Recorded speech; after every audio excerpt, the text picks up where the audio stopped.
አንድ ጊዜ ቀበሮና አንበሳ ለአደን ወጡና ተራቡ። ምንም ሳያጡ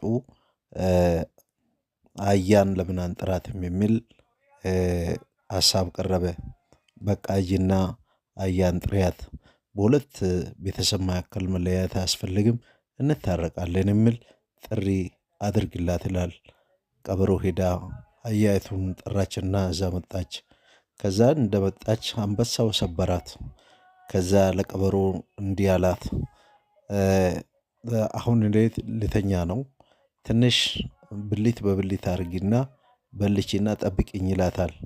ከዛ በኋላ እየበለተች ልቡን ታይና ልቡን ወስዳ ዋጥ ታደርጋለች።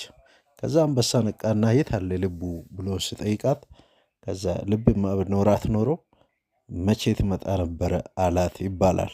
ስለዚህ ከውሸታሞች ከአታላዮች ሊያታልላችሁ ሊያሞኛችሁ ከሚፈልጉ ሰዎች ራሳችሁን ጠብቁ። አመሰግናለሁ።